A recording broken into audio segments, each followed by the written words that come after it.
नमस्कार, आप देख रहे हैं डेली 24 भारत। मैं हूं आपके साथ स्तुति झा। अब रुक करते हैं दिल्ली एनसीआर की बड़ी खबरों की तरफ। गाजियाबाद में सलीम वास्तविक पर हुए जानलेवा हमले का मामला लगातार तूल पकड़ रहा है। गंभीर रूप से घायल सलीम दिल्ली के जीटीबी में जिंदगी और मौत के बीच जूझ रहे हैं। इस बीच यति नरसिंहानंद सरस्वती का एक वीडियो सोशल मीडिया पर वायरल हो रहा है, जिसमें वो उत्तर प्रदेश के मुख्यमंत्री योगी आदित्यनाथ के लिए आपत्तिजनक भाषा का इस्तेमाल करते हुए नजर आ रहे हैं। बताया जा रहा है कि वो लोनी में हमले के शिकार हुए सलीम से मिलने अस्पताल जाना चाहते थे, लेकिन पुलिस ने उन्हें डसाना स्थित देवी मंदिर मठ पर रोक दिया, जिसके बाद उन्होंने नाराजगी जताई। लोनी के अलवी नगर निवासी सलीम पर उनके अली गार्डन स्थित कार्यालय में दो अज्ञात बाइक सवार ने हमलावरों ने चाकू से हमला कर दिया और गला रेतने की कोशिश की। सलीम के बेटे उस्मान की तहरीर पर भाटी बिल्डर समेत कई लोगों के खिलाफ मुकदमा दर्ज किया गया है। पुलिस ने अलग अलग टीमें गठित कर आरोपियों की तलाश शुरू कर दी है। चाहते हैं ये सीधा का सीधा मदनी तो वकील तक उपलब्ध कराते हैं आतंकवादियों को। लगातार देवबंद से गजवाए हिंद की बात करते हैं। इनके बच्चे विदेश पढ़ेंगे, लेकिन यहाँ के जो मुस्लिम है गरीब, उनको तबाह और बर्बाद करना चाहते हैं। इस तरह की जो घटनाएं हैं, ये कोई साधारण घटना नहीं है, ये आतंकवादी हमला है। क्योंकि पार्लियामेंट पे हमला करने वाले आतंकवादी भी यहाँ पकड़े गए। अभी वो मौलाना जिसने दर्जनों हत्या की, वो गिरफ्तार हुआ है। ऐसे कितने आतंकवादी हैं, तो निश्चित तौर पे इसी कॉलोनी में आसपास कोई आतंकवादी का घर है जो यहाँ रह रहा है। यहाँ कोई ना प्रमाण पत्र देखता है, फर्जी आधार कार्ड बन रहे हैं। तो पुलिस को अभियान चलाना चाहिए और जितने भी ISI के एजेंट और चाहे हिजबुल मुजाहिदीन के लोग हैं और जो देश में इस देश को बर्बाद करने वाले लोग हैं, उनके खिलाफ कठोर कार्रवाई हो और जिन्होंने सलीम पर हमला किया है उनका पूरा एनकाउंटर हो। पुलिस को उनके सीने में नहीं, खोपड़ी में गोली मारनी चाहिए, जिससे कि वो खोपड़ी में जो जहर है वो हमेशा निकल जाए और देश में मैसेज जाए। इससे दहशत पैदा हुई है। देश की राजधानी यहाँ से पास में है। 7 पीढ़ियां याद करें, लोनी में अब हम खुद मोर्चा संभालेंगे। कल को पुलिस कहेगी तो कानून हाथ में नहीं ले रहे हम। आतंकवादियों ने चैलेंज किया है और इस देश की रक्षा करने का मेरे समाज ने और इस सनातन ने काम किया है। जो भले लोग हैं वो हमारे साथ खड़े होंगे, लेकिन मेरा आह्वान है कि हमारी जो टीम है अब वो निकलेगी, या तो पुलिस सुधर जाए और GDA ने जो पाप किया है उन पे NSA लगे अधिकारियों पे, और उनके खिलाफ देश से बड़ा कोई नहीं है। वहीं दिल्ली के पूर्व मुख्यमंत्री आम आदमी पार्टी के संयोजक अरविंद केजरीवाल, पूर्व उप मुख्यमंत्री और पूर्व शिक्षा मंत्री मनीष सिसोदिया समेत 23 लोगों को आबकारी नीति मामले में बड़ी राहत मिली है। राउंड एवेन्यू कोर्ट ने लंबे समय से चल रहे इस मामले में सभी आरोपियों को बरी कर दिया है। इस मामले पर सामाजिक कार्यकर्ता अन्ना हजारे ने खुशी जताई।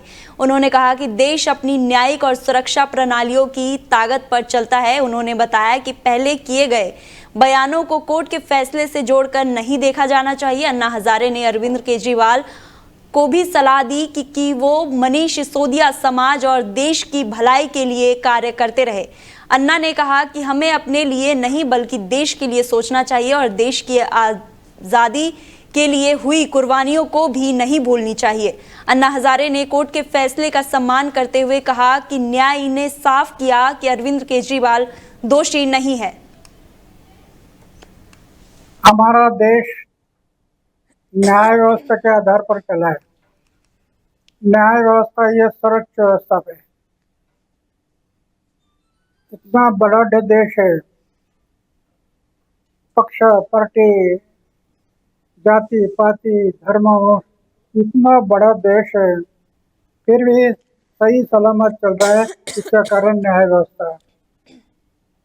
न्याय व्यवस्था के आधार पर हमें चलना ही पड़ेगा। अगर न्याय व्यवस्था नहीं होती तो ये गुंडे लफंगे धोखे दंगे सब होने थे, लेकिन न्याय व्यवस्था है, इसलिए सही देश चला है। इसलिए मैंने पहले अरविंद केजरीवाल के बारे में जो कुछ कहा होगा, लेकिन न्याय व्यवस्था का निर्णय नहीं कहा। अभी न्याय व्यवस्था ने निर्णय दे दिया कि उनका कोई दोष नहीं है, तो मानना पड़ेगा। न्याय व्यवस्था सर्वोच्च। वहीं ग्रेटर नोएडा के रबुपुरा क्षेत्र में देर रात पुलिस बदमाशों के बीच मुठभेड़ हो गई। जानकारी के अनुसार रोजनिया रोनीजा काट पर चेकिंग के दौरान ऑटो सवार संदिग्धों ने पुलिस पर फायरिंग कर दी। जवाबी कार्रवाई में पुलिस की गोली लगने से 2 बदमाश घायल हो गए। उनकी पहचान सैयद अमीन और गोरा मियां के रूप में हुई। घटना के दौरान पुलिस ने 3 अन्य आरोपियों को गिरफ्तार कर लिया। मौके से 2 तमंचे और जिंदा कारतूस बरामद किए गए। इसके अलावा पुलिस ने गौवध में इस्तेमाल होने वाले उपकरण भी जब्त किए। बरामद ऑटो को पुलिस ने कब्जे में ले लिया। घायल बदमाशों को उपचार के लिए अस्पताल भर्ती कराया गया है, जबकि अन्य आरोपियों से पूछताछ जारी है। पुलिस पूरे मामले की जांच में जुटी हुई है। वहीं मुजफ्फरनगर में निर्माण कार्य को लेकर भ्रष्टाचार के आरोप सामने आए हैं। 4 थलवा ब्लॉक के रोनी हजीरपुर मार्ग पर बन रहे खंडजे के कार्य को भारतीय किसान यूनियन ने नेता विकास शर्मा ने रुकवा दिया। उनका आरोप है कि निर्माण में घटिया सामग्री का इस्तेमाल किया जा रहा था और पीली ईंटें खंडजा तैयार किया जा रहा था, जो गुणवत्ता मानकों के अनुरूप नहीं है। बताया जा रहा है कि ये विकास कार्य जिला पंचायत सदस्य कृष्णमती निधि के माध्यम से कराया जा रहा था। मौके पर पहुंचे BKU नेता ने कथित रूप से इस्तेमाल हो रही ईंटों की गुणवत्ता पर सवाल उठाते हुए अधिकारियों को इसकी जानकारी दी। भ्रष्टाचार के आरोप के चलते कुछ समय के लिए निर्माण कार्य रोक दिया गया। BKU नेता का कहना है कि जनता के पैसे से होने वाले विकास कार्य में पारदर्शिता और गुणवत्ता सुनिश्चित की जानी चाहिए। फिलहाल मामले को लेकर संबंधित अधिकारियों से शिकायत की गई है। आगे की कार्रवाई की प्रतीक्षा की जा रही है। वहीं ग्रेटर नोएडा में होली से पहले मिलावट खाद्य पदार्थ के खिलाफ बड़ी कार्रवाई की गई है। जिला अधिकारियों के निर्देश पर खाद्य सुरक्षा एवं औषधि प्रशासन विभाग की टीम ने देर रात यमुना एक्सप्रेसवे के जेवर टोल प्लाजा पर छापेमारी की। इस दौरान आगरा की होरी लाल डेयरी से दिल्ली के पहाड़गंज सप्लाई के लिए ले जाया जा रहा था पनीर से भरा वाहन पकड़ा गया। जांच में पनीर कसेला मिलावटी और हालात में पाया गया। टीम ने नमूना लेकर करीब 650 किलो पनीर को मौके पर नष्ट कर दिया। इसके अलावा जेवर गिझोड़ सेक्टर 63 और दादरी क्षेत्र में सरसों तेल और नमकीन के नमूने लिए गए। कुल 4 नमूने प्रयोगशाला जांच के लिए भेजे गए। रिपोर्ट आने के बाद संबंधित कारोबारियों के खिलाफ नियम अनुसार कार्रवाई की जाएगी। अधिकारियों ने साफ किया कि होली पर मिलावटखोरों के खिलाफ विशेष अभियान लगातार जारी रहेगा। उत्तर प्रदेश के 100 विंडो कहे जाने वाले नोएडा में एक दर्दनाक घटना सामने आई है। फेज 3 थाना क्षेत्र के ममूरा गांव में 22 वर्षीय युवती ने कथित रूप से फांसी लगाकर आत्महत्या कर ली। युवती एक युवक की धमकियों से परेशान थी। आरोपी ने व्हाट्सएप पर युवती के कथित अश्लील वीडियो सोशल मीडिया पर वायरल करने की धमकी दी थी। तनाव और डर से परेशान होकर युवती ने अपने कमरे में पंखे से फांसी लगाई। सूचना मिलने पर पुलिस मौके पर पहुंची और शव को पोस्टमार्टम के लिए भेजा और आगे की कार्रवाई की जा रही है। 21 फरवरी को थाना फेज 3 पर PRV के माध्यम से एक युवती के पंखे से लटककर फांसी लगाने की सूचना थाने को दी गई थी, जिस पर थाना फेज 3 के द्वारा मृतिका का पंचायतनामा एवं पोस्टमार्टम की कार्रवाई की गई थी। परिजनों द्वारा मृतिका का अंतिम संस्कार भी कर दिया था। दिनांक 27 फरवरी को मृतिका के परिजनों के द्वारा थाने पर तहरीर दी गई।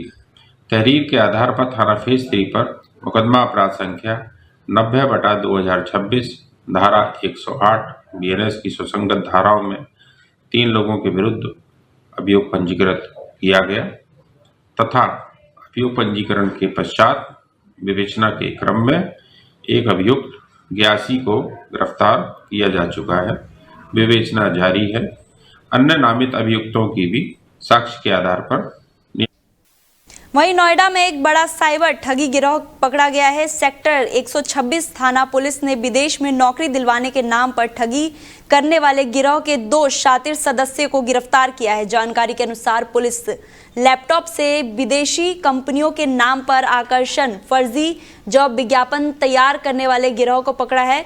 ऊंची salary, free visa, free ticket और तत्काल ज्वाइनिंग का लालच देकर लोगों को फंसाए जाते थे। WhatsApp group, Telegram channel, Facebook page के जरिए पीड़ितों को आकर्षित किया जाता था। गिरोह फर्जी company future light man power के नाम से ऑपरेशन चलाता था। संपर्क होने पर पीड़ितों को नकली ऑफर लेटर, फर्जी वीजा, अंतर्राष्ट्रीय फ्लाइट टिकट भेजा जाता था। फीस, वीजा चार्ज, मेडिकल और एम्बेसी अप्रूवल के नाम पर मोटी रकम वसूली जाती थी। कई बार पीड़ितों के पासपोर्ट कब्जे में लेकर उन्हें ब्लैकमेल किया जाता था। पुलिस जांच में पता चला कि गिरोह कई राज्यों में फैला हुआ था और अब तक 100 से अधिक लोग इसके शिकार बन चुके थे। ठगी से गिरोह ने 70 लाख रुपए से अधिक की अवैध कमाई की थी। गिरफ्तार आरोपियों से डिजिटल डेटा जब्त कर आगे की जाँच की जा रही है।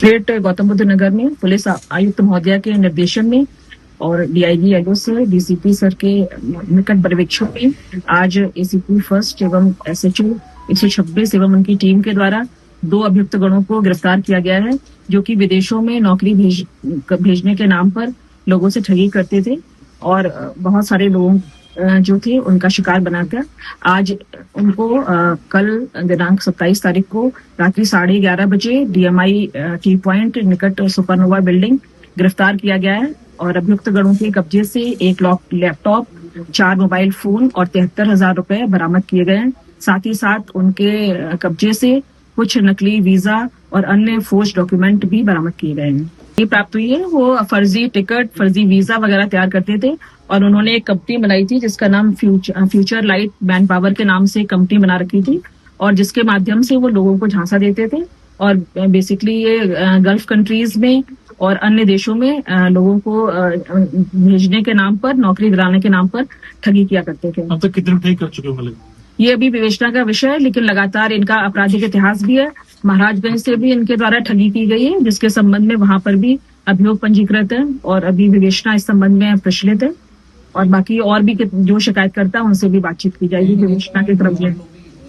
वहीं दिल्ली पुलिस ने एक बड़ी डकैती का खुलासा करते हुए 3 महिला समेत 5 आरोपियों को गिरफ्तार किया है। वहीं गिरोह का मास्टरमाइंड परवेज अभी भी फरार है और उसकी तलाश जारी है। जानकारी के अनुसार 17 फरवरी को जम्मू निवासी रमेश लाल दिल्ली आए थे। उनके पास 15 लाख रुपए नगद और 22 एप्पल मोबाइल फोन थे। मजनू का टीला बस स्टॉप पर उतरते ही 3 पुरुष और 3 महिलाओं ने उन्हें घेर लिया। महिलाओं ने झूठे छेड़छाड़ के आरोप लगाकर हंगामा किया और दोनों बैग लूट लिए। मौके पर मौजूद लोगों की मदद से 3 महिलाएं पकड़ ली गई, जबकि पुरुष आरोपी बैग लेकर फरार हो गए। सीसीटीवी में पूरी वारदात कैद हो गई। दिल्ली पुलिस ने जम्मू और पंजाब में 8 दिन तक छापेमारी की। दुर्गम इलाकों में जंगलों में अभियान चलाकर 2 आरोपियों को गिरफ्तार किया गया। पुलिस ने 15 लाख रुपए नगद, 21 आईफोन और पीड़ित का मोबाइल फोन बरामद किया। जांच में सामने आया कि महिलाओं को ध्यान भटकाने की जिम्मेदारी दी गई थी। मुख्य आरोपी परवेज की तलाश जारी है और पुलिस जल्द उसे गिरफ्तार करने का दावा कर रही है। वहीं ग्रेटर नोएडा वेस्ट के पंचशील ग्रीन 2 सोसाइटी में आवारा कुत्तों ने 4 वर्षीय मासूम बच्चे पर हमला कर दिया। घटना का वीडियो सीसीटीवी में कैद हो गया है। जानकारी के अनुसार बच्चा सोसाइटी के गार्डन में खेल रहा था कि अचानक वहां मौजूद आवारा कुत्तों ने उस पर हमला कर दिया। मासूम को कुत्ते ने काट लिया और डराने की कोशिश की। सोसाइटी में मौजूद कुछ लोग तुरंत पहुंचे और बच्चे को कुत्ते के चंगुल से बचाया। बच्चे को मामूली चोट आई है और उसे के आसपास के अस्पताल में प्राथमिक उपचार के लिए ले जाया गया। सोसाइटी निवासियों ने प्रशासन से आवारा कुत्तों की सुरक्षा के लिए कदम उठाने की मांग की है। अधिकारियों का कहना है कि आवारा कुत्ते के कारण बच्चों को और बुजुर्गों के लिए खतरा बढ़ रहा है और इसे नियंत्रित करने की जरूरत है और ये घटना पूरे इलाके में सनसनी फैला रही है। प्रशासन ने चेताया है कि आवारा कुत्तों से सतर्क रहे और बच्चों को बाहर खेलने के समय ध्यान में रखे। वहीं कौशाम्बी जिले के साइबर क्राइम पुलिस को एक बड़ी सफलता मिली है। टीम ने साइबर ठगी के 35 पीड़ितों की शिकायतों पर कार्रवाई करते हुए उन्हें राहत दिलाई है। पुलिस के मुताबिक ठगी के तहत पीड़ितों के खाते से रकम हड़पने वाले गिरोह को ट्रेस किया गया है। अब तक 11,84,000 रुपए सीधे पीड़ितों के खाते में वापस कर दिए गए हैं। वहीं लगभग 30 लाख रुपए अभी भी होल्ड पर है और जांच के बाद जारी किए जाएंगे। इस मामले में साइबर टीम ने कठिन मेहनत की और अधिकारियों ने उनकी कामयाबी को देखते हुए टीम को 25,000 रुपए का पुरस्कार घोषित किया। पुलिस ने जनता से अपील की है कि ऑनलाइन लेन देन करते समय सतर्क रहे और किसी भी संदिग्ध कॉल या मैसेज को तुरंत साइबर पुलिस से संपर्क करें। कौशाम्बी की यह सफलता साइबर अपराधों के खिलाफ एक मजबूत संदेश देती है कि ठग और साइबर अपराधियों के खिलाफ कड़ी कार्रवाई की जाएगी। जनपद कौशाम्बी की साइबर पुलिस टीम ने इधर विगत 3 महीनों में जो एनसीआरपी पोर्टल्स पे या 1930 पे जो शिकायतें दर्ज थी साइबर फ्रॉड की, उसके संबंध में कार्रवाई करते हुए करीब 35 साइबर ठगी के पीड़ितों का पैसा वापस कराया है। कुछ का इसमें 100% पैसा वापस हुआ है और कुल अमाउंट देखेंगे तो ये 12 लाख से अधिक का है। इसमें जो जिनके पैसे वापस हुए हैं वो कुछ लोग भी यहाँ पे आज के प्रेस कॉन्फ्रेंस में मौजूद हैं और इनको आपके माध्यम से मैं जागरूक भी करना चाहूँगा कि साइबर ठगी का जो अपराध है इस समय बहुत तेजी से प्रचलन में है और कैसे-कैसे अपराध हो रहा है अभी आपने सुना इसके संबंध में। तो इसमें सभी को सतर्क रहने की ज़रूरत है और इसको जागरूकता फैलाने की भी ज़रूरत है। जब भी कभी भी साइबर फ्रॉड किसी के साथ हो तो 1930 को तत्काल मिलाएँ। 1930 को तत्काल मिलाने के बाद वो जो अमाउंट होता है वो जाके ऑटोमेटिकली फिर वो होल्ड हो जाता है, फ्रीज हो जाता है ताकि फिर कंप्लेंट की जाँच करने के बाद उसका पैसा उसको जो पीड़ित है उसका वापस हो जाता है। तो कैसे मतलब लोगों को बेवकूफ बनाते थे? कई चीजें हैं इसमें जो है कुछ इंटरनेट के माध्यम से कुछ फर्जी वेबसाइट्स को लोग जो है उसपे उसके प्रलोभन में आ जाते हैं, पैसा दोगुना करने के तिगुना करने के लालच में आ जाते हैं, कुछ और धन लाभ के लालच में आ जाते हैं और जैसे वो उनसे संपर्क करते हैं उनको अपने शिकार में फंसा लेता है और फिर तमाम पैसे जो है ऑनलाइन अपने खातों में ट्रांजेक्शन उसका होता है और वो ठगी के शिकार होते हैं। फिर बाद में उससे कांटेक्ट करने की कोशिश करते हैं, पता लगा मोबाइल स्विच ऑफ कर लेता है और फिर इनको पता लगता है कि उनके साथ साइबर फ्रॉड हुआ। अधिकारी बताते हैं अपना। हाँ, अभी आप देखेंगे एक डिजिटल अरेस्ट का भी काफी हुआ है और यहाँ पे कौशाम्बी जनपद में भी 1-2 घटनाएं हुई हैं। वो पुलिस अधिकारी बन के बताएंगे और आपका पहले पता कर लेते हैं आपके पारिवारिक बैकग्राउंड के बारे में और परिवार के बारे में और उसमें डराते हैं कि आपका लड़का हमारे कब्जे में है या किसी क्राइम में या थाने में है, आप इतना पैसा भेजिए, अभी लिखा पढ़ी नहीं हुई है, अगर लिखा पढ़ी हो जाएगी तब नहीं छोड़ पाएंगे और आदमी उस समय बच्चे के मुंह में आ जाता है तुरंत और वो जिस खाते में पैसा चाहते हैं वो पैसा उसमें डाल देते हैं और साइबर फ्रॉड का शिकार हो जाते हैं। फिलहाल मेरे साथ बुलेटिन में इतना ही। आप देखते रहिए डेली 24 भारत। नमस्कार।